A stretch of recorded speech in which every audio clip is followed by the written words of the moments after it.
Hello everybody, my name is Dada Vedaprajiananda, and today I would like to talk with you about something which is affecting all of us. It's the crisis of our civilization. It's a crisis of economy, a crisis of ecology, of politics. It's like we live in a time when we're really not sure what the future is going to be like. And I know that there have been many presentations. You can find a million on the internet. Everybody has a solution for the problem. So here's one more you can add to the mix, and you can evaluate it according to the merit of what I'm going to say. So today's crisis is one of, especially we're feeling it economically. In the developed world, we have a crisis of even the richest economies of Europe and America. And in the underdeveloped world, we still have a situation where half the population lives on just even $2 a day or less. So we have quite a work or task to do if we want to address this, just the economic problem, what to speak of other problems that are affecting us. So for the economic problem, basically, most of the solutions that are offered are usually offered within the context of the prevailing system that we have today. So if there's an economic problem, then one political party says they want to lower the taxes and balance the budget, and then another political party says, no, we want to stimulate the economy, we want to increase the spending of the government, and so there are different arguments supporting both.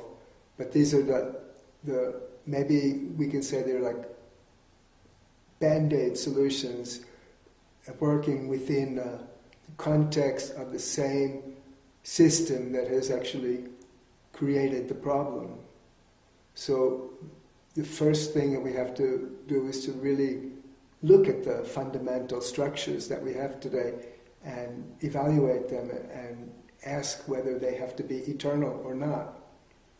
In the last century, there was a huge ideological battle between proponents of free market capitalism on one hand and the proponents of Marxism, Marxist socialism, or communism as they called it. So this was the huge battle that went on, and the world almost was incinerated on the basis of the differences that the different sides had. But as the 1990 came about, then the Marxist challenge more or less collapsed with the collapse of the Soviet Union and its satellite states in Eastern Europe. And the people who support the free market, the Western countries, they proclaimed their victory. But that victory is beginning to look a little shallow, because if we cannot even provide employment for everyone, and we cannot provide the basic necessities of life in the richest countries, and if we cannot address the still remaining poverty in the poor countries, what does that say about our system? So let's look at this system. Is it eternal? Is the capitalist system eternal? Even though Marxism has collapsed, is capitalism something that we have to live with forever? And you know, people have been searching for solutions. They have been searching for solutions even outside the context of capitalism and Marxism.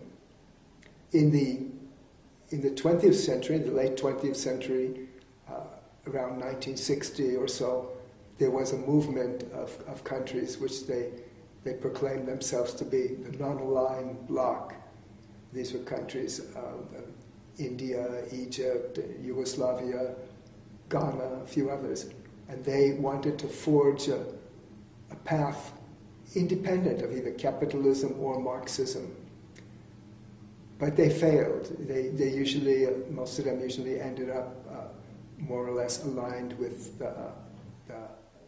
the Soviet bloc. They were politically more favorable to the Soviet bloc, and they really couldn't forge some kind of alternative. Interestingly enough, at that very same time, there was a philosopher in India by the name of Prabhat Ranjan Sarkar, P.R. Sarkar, and he put forward a theory which he called the progressive utilization theory. And basically, this is an economic and political philosophy that is not capitalism, and it is certainly not Marxism. It was a system which was put forward as a way to solve the problems that were caused by the present models, whether they were of the capitalist or of the communist variety. So let us look at this system and see what it is and if it could really address the current crisis that we have today. So I can give a few elements of it. In a short video I cannot explain everything, but I can give the basic elements. First thing, which is really very important, that this is a spiritual view of the world. And maybe that's the reason why you're seeing an orange-clad yogi in front of you explaining it, because it does take some kind of a spiritual viewpoint to understand it and to enact it. So what is a spiritual viewpoint? It's not something which is beyond our capacity to understand it. You don't have to attain enlightenment to get it. But the idea is basically this, is that this world, this universe, is a projection or a thought wave of the cosmic consciousness. And what that means is that we're all in this, and we're here as a short momentary entity. We realize this anyway, that you're here for 50 years, 40 years, 60 years, 70 years, you don't know. And one day you have to pass from this world. And yet, even though we're here as a transitory entity, and as the people who hold this viewpoint, spiritual viewpoint, would say even we're just a thought wave, regardless whether we're a thought wave or not, we're certainly transitory in this world. And because we're transitory in this world, our claims to ownership, exclusive ownership of things is kind of ludicrous, you might say. It's like the ancient pharaohs tried to bury their wealth with their bodies in hopes that they would take it with them to the next life. But we don't take anything with us. We're only here on this planet to utilize things. And the concept that such and such property has been given to such and such person for eternity, this is only a construct, a human construct. It's not an absolute decree of God or of any one cosmic entity that this has to be. So our idea of exclusive ownership has to be questioned. A better way to look at it would be that we're just all part of one cosmic system, and that we're here to utilize things without holding exclusive, undying, or infinite, or eternal ownership of anything. And within this context, then, we're here to utilize things for the best capacity, to our best capacity, and for the good and happiness of all people. So this is a way to look at things in a spiritual framework. Capitalism and Marxism were both materialist philosophies. Marxism exclusively materialist, and they proclaim themselves as dialectical materialists, and they attacked any other belief system, whether especially religion. They said religion is the opiate of the mass. There's some value to that statement, but we can discuss that afterwards. But they even attacked the idea of mind, They say that mind depends on matter, and there is no spirit even beyond mind. Capitalism, on the other hand, didn't attack spirituality or religion directly, but utilized it to support its premises. But it too it's a materialist philosophy. The idea is to accumulate wealth, as much wealth as you can. And Marxism also was to produce more wealth, accumulate more wealth, use more wealth. But it's physical wealth, not spiritual wealth, certainly. And Marxism didn't give any importance to it. And capitalism, we say it gives importance to it, but in the end it's the bottom line that counts in our present societies, and that's the most important thing. It's not human welfare, it's certainly not any high spiritual concept. So the idea of PROUT, the progressive utilization, is that this world is like a thought wave in the cosmic mind, and we are here as entities to utilize things, to utilize things together as if we're as a joint family. This is a very important concept, a joint family. If you live in a family and your mother and father are still around, you don't start to say, well, this thing is mine and that thing is mine and this part of the house is mine, the silverware is mine, and the television set belongs to my older sister, or the car belongs to my older brother. Everything we utilize, everything is one. We're a family. It's only if the mother and the father pass on, then there may be a dispute about the property. So what PROUT says is that the mother and the father, the supreme entity, the supreme progenitor, is around, is eternally around, and we're here only to share this world as a joint family. So this is a concept that may or may not be easy to accept, but it's something that we should think about. And on this basis of this kind of utilizing this world as a joint family, then PROUT attacks or addresses the problem of how to organize the society. But this way is also based, there are some principles. You have to have principles if you're going to do anything in this world. So what are these principles? One of the principles is that the society should guarantee the minimum necessities: food, shelter, clothing, education, and medical care to all people. This should be a right of people. We often talk about the Bill of Rights, and we have right of free speech and free assembly and right of religion and these political rights. But here we're talking about economic rights, the right just to survive. And so what is PROUT doing here? We say there should be a floor on the economic house, and nobody should go through this floor. In fact, it's our shame if there's somebody in our society who dies of starvation or dies because of lack of medical care, or who sleeps outside, who uneducated. This is not to our glory, it's our shame. So the society must guarantee this to all of its people. This is the floor of the economic house. We're proud, and this has been talked about, many liberals or social welfare people, economists have always spoken about this.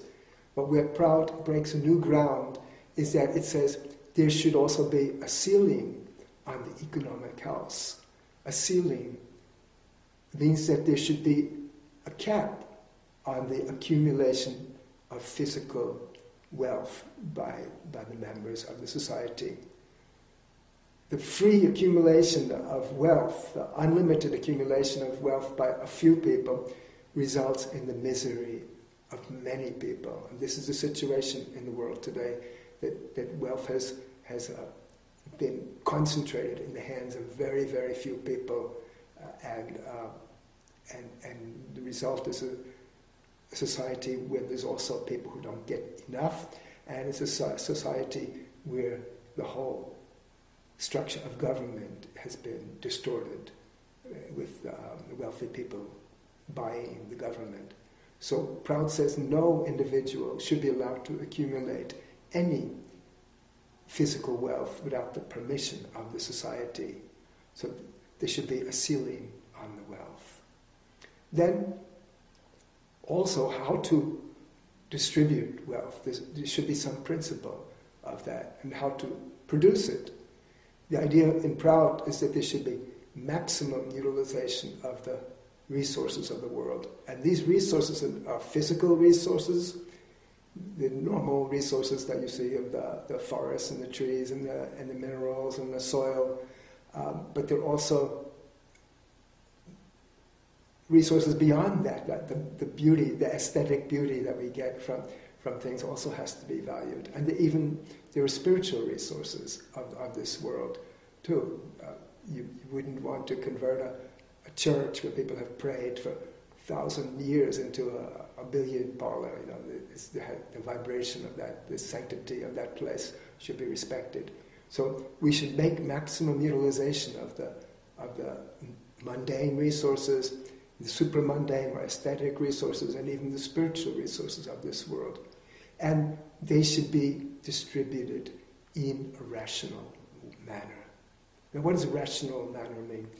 Under capitalism, we see that they're distributed according to whoever can take them most efficiently, and it may be somebody will have many things, and somebody could even end up with nothing.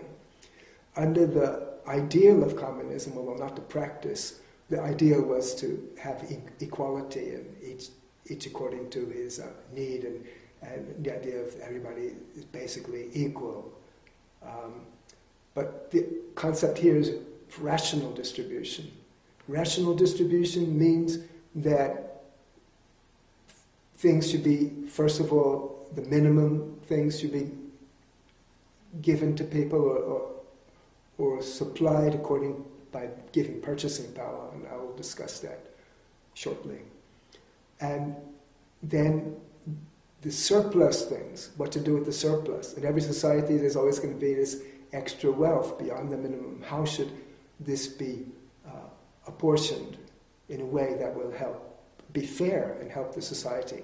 So rational distribution means that surplus goods should be given in such a way as to inspire people who have made meritorious contributions to the society.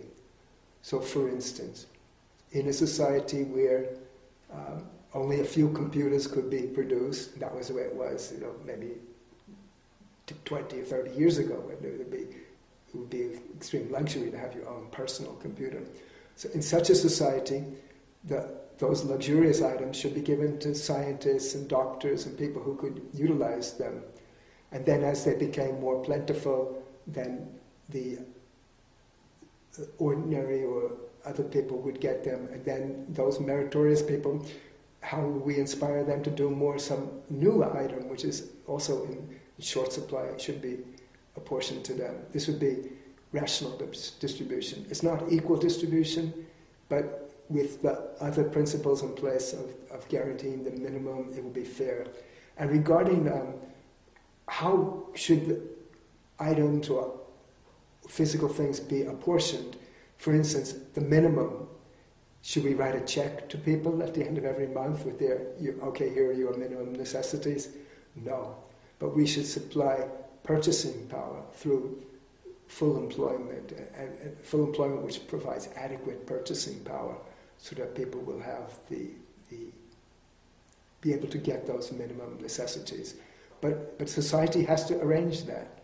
So in the present society, we find scarcities of labor, and people are chasing after jobs. Literally, they go to other countries to get these jobs. And we want to make a society where the jobs will chase after the people. So this should be our object. But there should be rational distribution of the resources of the planet. So this guaranteed minimum and rational distribution and maximum utilization, these are some of the fundamental principles upon which this kind of system would sit. Now, how to do that, how to bring that in place, and what would such a system look like. Here, we can bring in a concept which basically we can just define in 2 words: economic democracy. Economic democracy. In the past century, and even up to the present day, there was a tremendous storm and clamor for political democracy. Like the US went to World War I with this, under the slogan, "Let's make the world safe for democracy." And also at that same time, just shortly after, Woodrow Wilson proclaimed there should be self-determination for countries, and then the League of Nations was formed, and then later on in the century, African and Asian nations, which had been colonies of the European countries, got their independence, their political independence. And so, yes, we wanted to make the world safe. Everywhere people are claiming, yes, we must have democracy, let there be democracy. But democracy doesn't always give you your rights in this world. You may be able to vote for your president or your prime minister, but you don't have any vote whether you're going to have your job next year, because those jobs are not under your control. You have nothing to say about them. You're a hired person. So this is, especially under capitalism like that, basically the prevailing form of management and ownership is the corporation. So what is the corporation? The corporation is more like a system, you can say, of absentee ownership. You know, like if you live in a house and the landlord lives there, that's good, he'll take care of the house. But if the landlord is an absentee landlord, lives in another city, then that landlord may or may not take care very well, and it's not such a good thing. So, and corporate owners, who are they? They're the shareholders, and they're absent. They may live in another country. Some years ago, I was listening to a BBC broadcast, and the problem was of the plight of workers in an automobile factory in England, which was going to be closed down by a board of directors in Frankfurt, because a German company had previously bought that auto company. So that vote was in the hands of absentee people living in a foreign country, but they're the shareholders. So what do I say about it? What does this system, which Sarkar put forward, this proposal of PROUT, says? No, we should reorganize the society to give people their rights regarding their local economy, their jobs and their livelihood. So how to do that? Sarkar envisioned a 3-tier economy, 3 tiers of the economy, 3 parts. One part would be private ownership, as we have today, but this part would be confined to small enterprises dealing in non-essential goods. But enterprises which deal in essential things like food and shelter, clothing, education, basic necessities should not be strictly in the hands of individual or private ownership. For these entities, for most of the mid-sized entities, the idea was that cooperative ownership should be there. And what is cooperative ownership? Cooperative ownership is where the people who work in an enterprise are also the owners. They have a share. And those worker owners would vote in elections, and they would elect board of directors and the managers. And this is the cooperative system. And it can be applied to a large variety of enterprises, all except the ones which are huge in scope and also have a profound impact on the society. So what are these? These are the key industries, which would be transportation, communication, defense, and some basic minerals and energy production. These are key industries. And these key industries should be under public management, either through local government or through local boards, but not through central government. So this three-tier system is a way to bring about economic democracy, because most of the enterprises would be organized as cooperatives and people would be able to vote for them. So this sounds easy on paper, but it will be a revolution, basically. I hate to use this word because people get frightened, but it's a revolution in the sense of a fundamental change. This revolution doesn't mean blood and guts, but it means fundamental change. And sometimes fundamental change is a necessity, and there's no way around it. When the rights of people are continually violated and continually denied, and society heads towards a brink, then fundamental change is needed. So this is the economic context of the story. But economic democracy also means more than just changing the corporate forms. It requires a new way of organizing economies. In the world today, most places, we have concentration of not only wealth in the hands of a few, but in different regions. Cities become rich, the countryside remains poor. Countries in the northern hemisphere become rich, countries in the southern hemisphere are impoverished. There's tremendous disparity of wealth according to regions. So economic democracy also means we should have decentralized approach to the economy, and we should have a balanced economy. A balanced economy means that within a particular nation or area or economic unit, you should have industry, agriculture, service industries, industries providing the materials for agriculture in a balanced way. Presently, economists like to promote globalization and free trade as the solution to economic problems, because globalization means the enshrinement of a principle which is dear to economists called the principle of comparative advantage. Basically, this principle is that if someone is very good in one thing and much better than another country, then it's better just for the country which is good in that, let's say producing manufactured goods, that country should just specialize in that. And the other country which is not good in manufactured goods, forget about it. Just they should specialize in agriculture. And then by the trade, the mutual trade, then wealth will be maximized.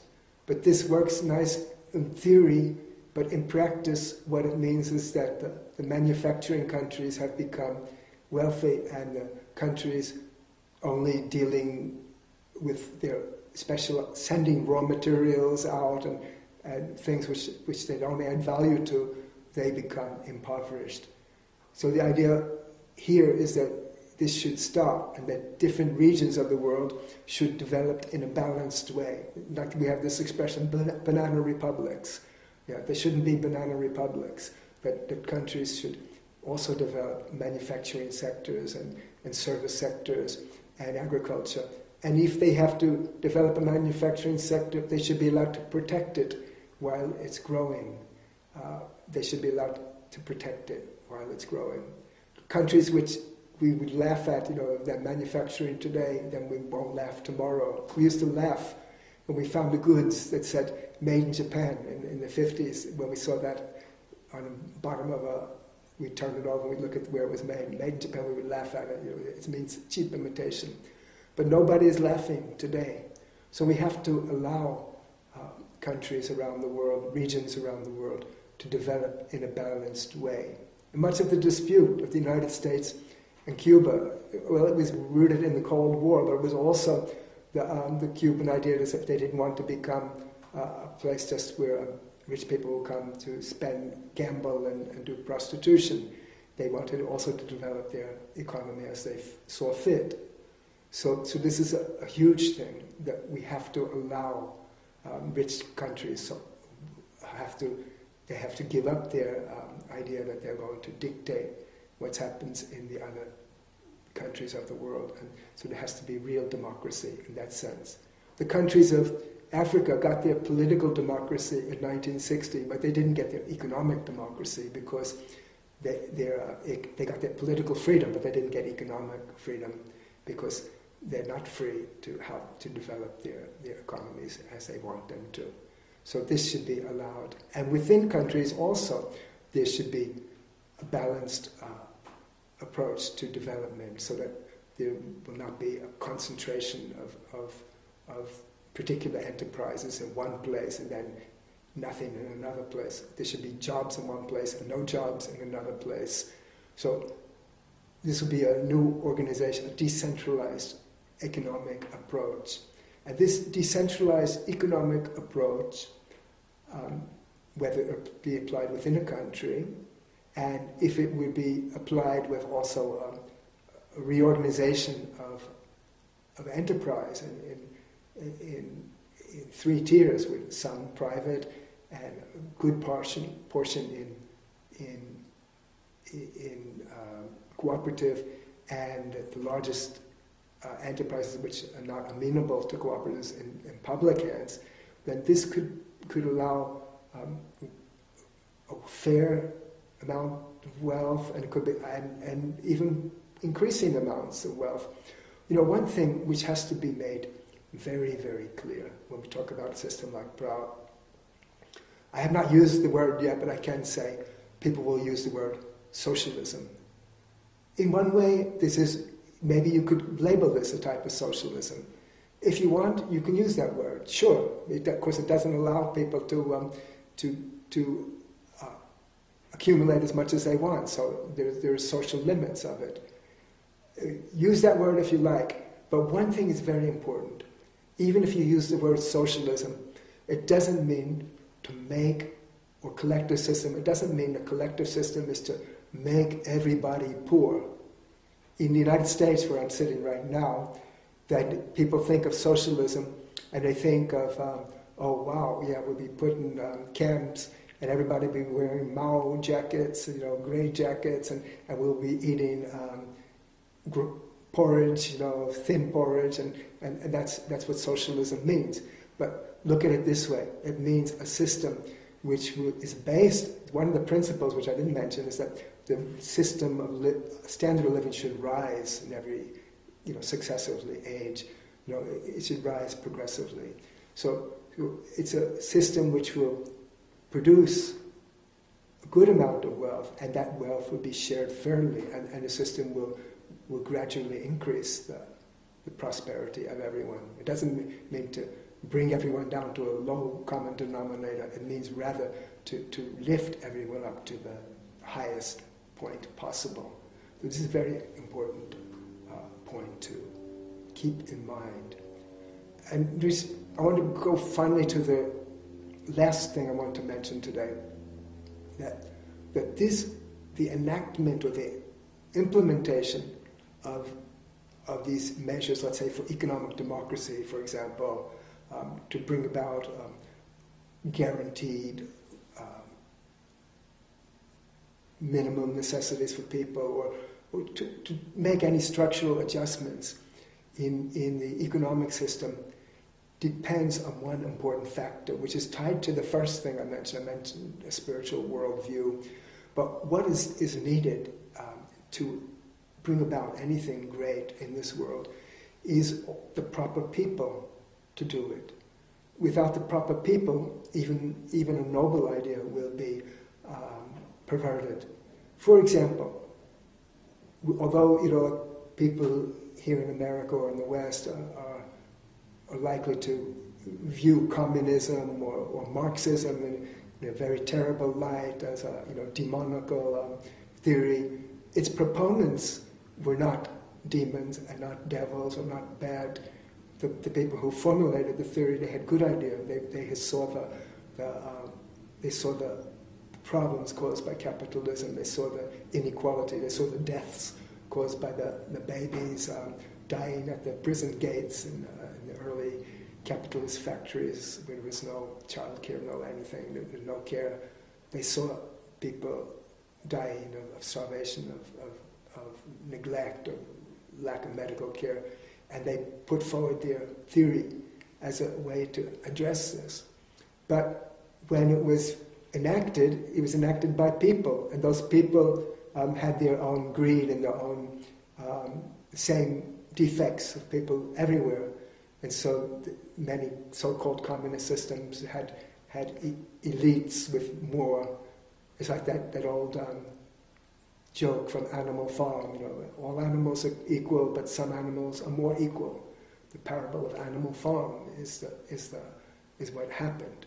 So even an idea which comes with noble purposes cannot be enacted unless there are noble people to enact them. We need to make proper changes in the society. We need ethical leadership, moral leadership, spiritual leadership, I will say. Spiritual, why? What do I mean by that? The idea, you can have a humanistic idea in your mind, but that idea of humanism, of altruism, of love, is not intellectual. It needs to be nourished. It should never die.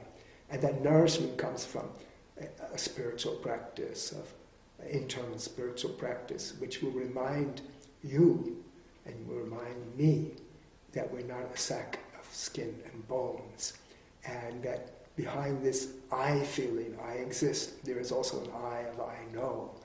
And that I of I know is our soul, is our spiritual source, and is the place of love and of bliss. And only people who are in touch with this on a constant basis, then they will never forget their place in the society. And such people can be entrusted. Of course, in every society there have to be management. Even in a cooperative you have to elect a management, but that management should be honest.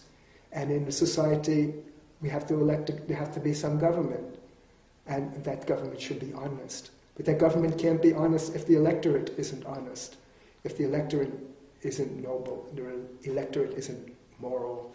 So the whole foundation of this will rest on also a sea change in people. We have to become better. We want better. We say, yes, we want the best government, we want the best system, but to deserve that, to get that, we also have to be better.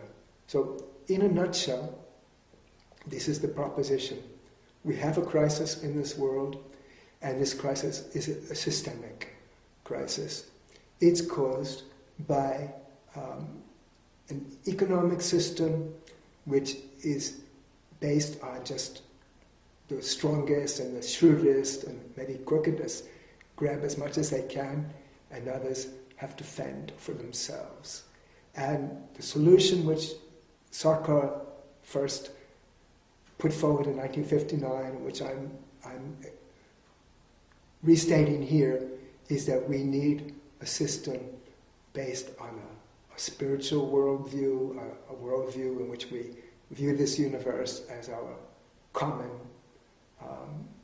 property, and that we work in a collective fashion to ensure that all individuals will have their life of dignity. That's what we want, a life of dignity. Not only the minimum, but they should thrive. They should thrive psychically and spiritually and have their freedom to live. We want a prosperous world, but we want that within the framework of a system of collective social responsibility. And we can do this if we will also work on ourselves to become better examples, and if we take these some of these policies and principles of economic democracy, of decentralizing the economies by allowing balanced regional growth around the world, and reorganizing the economic structures of the world so that there's the maximum participation of the stakeholders. So in a nutshell, this is the progressive utilization theory. And when I first heard about it, in 1970, I became inspired. And I still am inspired and optimistic, and I'm sure that once people investigate it, they will adopt it, and society of the future will enjoy the fruits of the great thought and great insight that has gone into this theory. I'm sure that the crisis which I speak about today, which I began my talk with, will be overcome.